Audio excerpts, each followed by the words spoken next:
ನಮಸ್ಕಾರ ಪ್ರಿಯ ವೀಕ್ಷಕರೇ. ವಧೂವರರು ವಿವಾಹವಾದ ನಂತರ ದೈಹಿಕವಾಗಿ, ಮಾನಸಿಕವಾಗಿ, ಸಾಂಸಾರಿಕವಾಗಿ, ಆಧ್ಯಾತ್ಮಿಕವಾಗಿ ಮತ್ತು ಕೌಟುಂಬಿಕವಾಗಿ ಬೆರೆಯುತ್ತಾರೆ. ಇದನ್ನೇ ನಮ್ಮ ಋಷಿಮುನಿಗಳು 12 ಕೂಟಗಳಾಗಿ 36 ಗುಣಗಳಾಗಿ ಮಾಡಿದ್ದಾರೆ. ಈ ಕೂಟ ಯಾವುದೆಂದರೆ, ದಿನಕೂಟವು ದಂಪತಿಗಳ ಆರೋಗ್ಯದ ವಿಷಯಕ್ಕೆ ನೋಡಲಾಗುತ್ತದೆ. ಗಣಕೂಟವು ದಂಪತಿಗಳ ನಡವಳಿಕೆಗಾಗಿ ನೋಡಲಾಗುತ್ತದೆ. ಸ್ತ್ರೀ ದೀರ್ಘವು ದಂಪತಿಗಳ ವಂಶದ ಕಸುಬು ತಮ್ಮ ಮಕ್ಕಳಿಗೆ ಬರಲು ನೋಡಲಾಗುತ್ತದೆ. ಯೋನಿಕೂಟವು ದಂಪತಿಗಳ ಲೈಂಗಿಕ ಆಸಕ್ತಿಗಾಗಿ ನೋಡಲಾಗುತ್ತದೆ. ರಾಶಿಕೂಟವು ದಂಪತಿಗಳ ವಂಶದ ಗೌರವ ಉಳಿಸುವ ಮಕ್ಕಳು ಪಡೆಯಲು ನೋಡಲಾಗುತ್ತದೆ.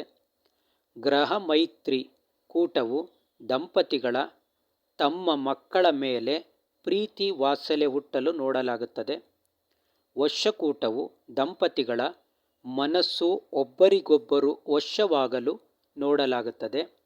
ರಜ್ಜುಕೂಟವು ದಂಪತಿಗಳಿಗೆ ಮಕ್ಕಳಾಗುವ ಅಂಗರಚನೆಯ ಬಗ್ಗೆ ನೋಡಲಾಗುತ್ತದೆ.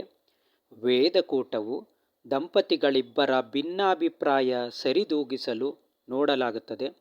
ವರ್ಣಕೂಟವು ದಂಪತಿಗಳಿಬ್ಬರು ಸಂಬಂಧಿಕರೊಂದಿಗೆ ಹೊಂದಿಕೊಂಡು ಜೀವನ ಮಾಡಲು ನೋಡಲಾಗುತ್ತದೆ. ನಾಡಿಕೂಟವು ದಂಪತಿಗಳ ದೇಹದ 72,000 ನಾಡಿಗಳ ಹೊಂದಾಣಿಕೆಗಾಗಿ ನೋಡಲಾಗುತ್ತದೆ. ಈ 12 ಕೂಟಗಳಿಗೂ ನಿರ್ದಿಷ್ಟ ಅಂಕ 36 ಗುಣ ಆಗಿದೆ. ಇದರಲ್ಲಿ ಅರ್ಧ ಅಂದರೆ 18 ಗುಣ ಬಂದರೂ ವಿವಾಹ ಶುಭ ಎಂದು ಪರಿಗಣಿಸಲಾಗಿದೆ.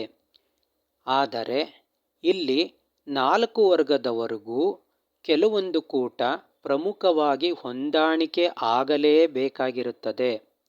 ಅವು ಯಾವುವೆಂದರೆ, ದೈಹಿಕ ಶ್ರಮ ವರ್ಗದವರಿಗೆ ಯೋನಿಕೂಟ ಬಹುಮುಖ್ಯವಾಗಿ ಹೊಂದಾಣಿಕೆಯಾಗಬೇಕು.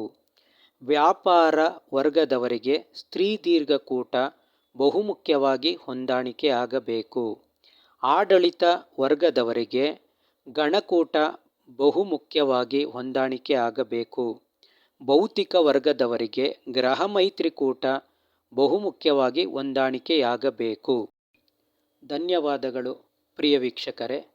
ಮುಂದೆ ನಾನು ಹಾಕುವ ಎಲ್ಲ ವಿಡಿಯೋಗಳನ್ನು ಮೊದಲೇ ನೋಡಲು ಬೆಲ್ ಬಟನ್ ಒತ್ತಿ ನನ್ನ ಚಾನಲ್ಗೆ ಸಬ್ಸ್ಕ್ರೈಬ್ ಮಾಡಿ.